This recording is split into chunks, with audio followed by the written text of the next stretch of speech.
My name is CJ De La Peña. Jemima Gomez. Gabriela Paula and Charmy Mandras. Good afternoon, everyone. We are your teacher for today. Okay, so good afternoon, everyone. Good afternoon, teacher. So before we start, please stand up and let's pray. Okay, in the name of Father, Son, the Holy Spirit. Amen. Thank you, God.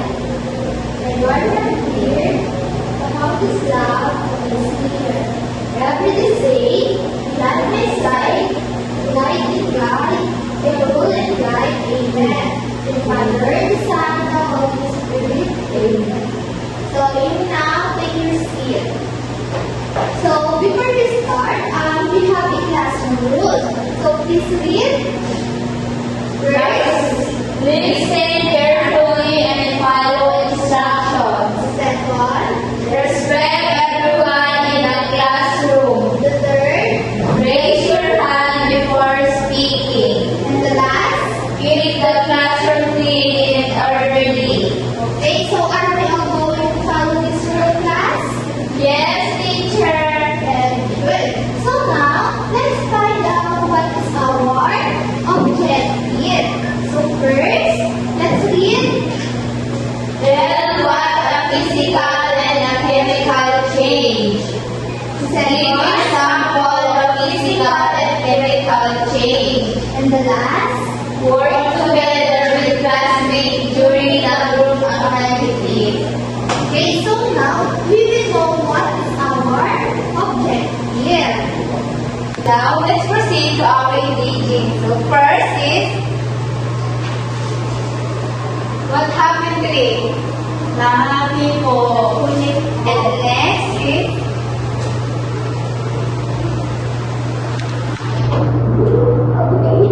what happened today?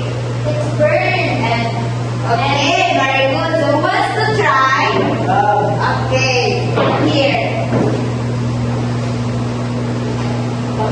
So I put the lighter in the paper.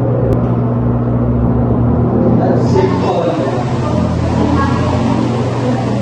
What happened to that? The paper is turned into ash. Okay, very good. I'm going to divide you into two groups, Group 1 and Group 2. The Group 1, you're going to find chemical changes around this school.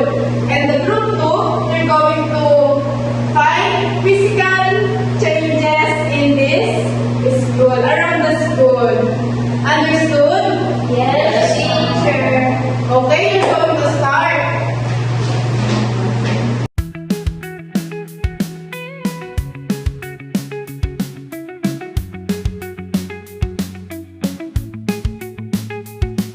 So it's all done.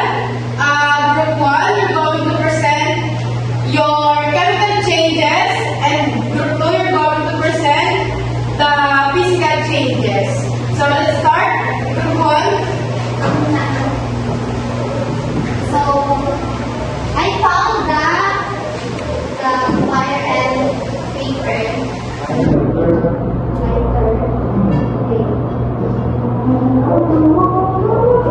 So this is a chemical because when this paper is burned, they cannot go back in paper again. Yes. So Thank you. I find is scrap metal. When you scratch it, it turns into. When you scratch it turns into a small pieces and cannot back into the real form. Yes. So thank you, Group 1. So now let's see what Group 2 prepared. So first is plastic bottle. And then the plastic button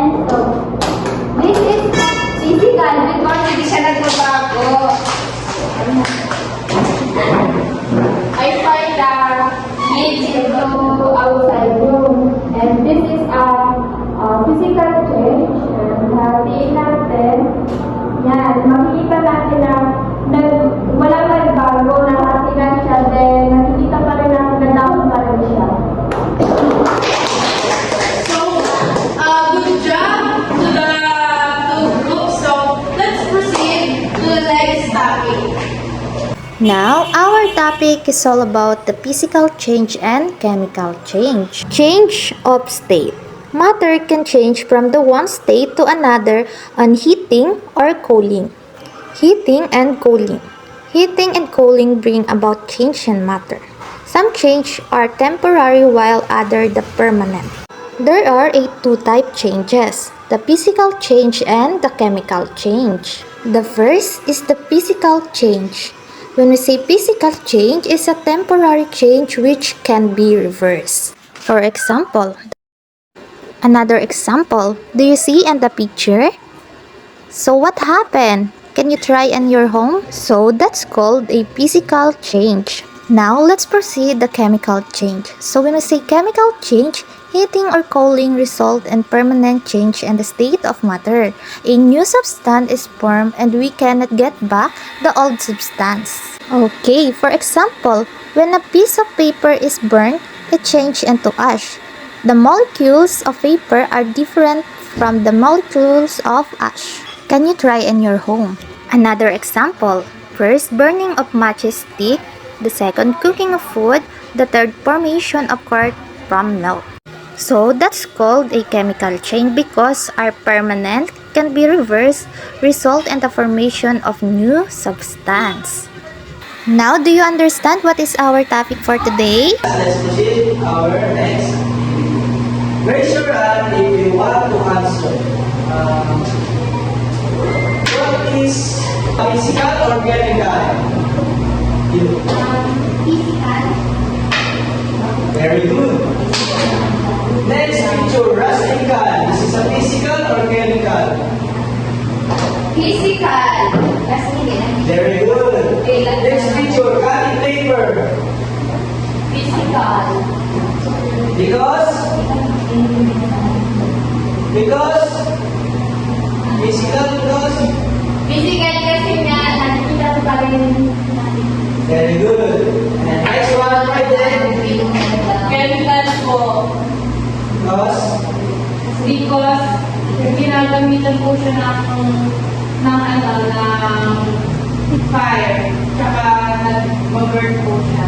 Okay, thank you. And baking cake, physical or chemical? Chemical. Chemical. Yung nagpapagaling sa kalingan. Very good. Clap yours. And we will have a short quiz. And everyone, please, the direction. Write E for physical change and C if chemical change. Okay. Who wants to answer to number 1? Okay, Akela.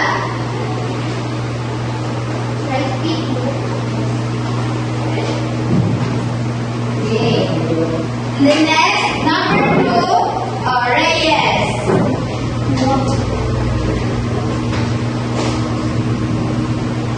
Okay.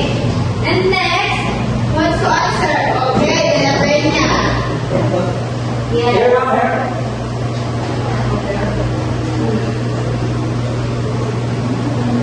And next, what's to answer?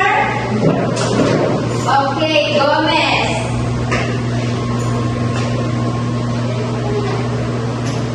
And the last? Okay, Reyes.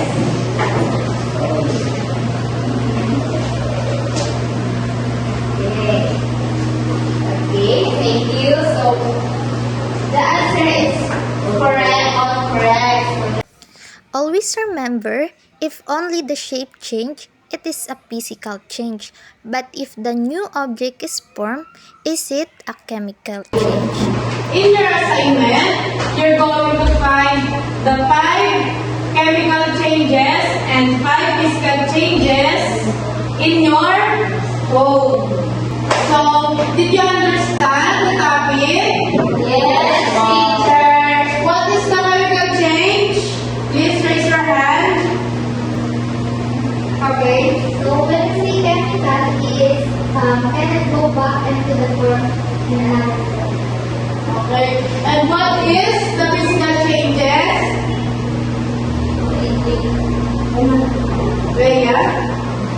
Physical change po ay physical ba?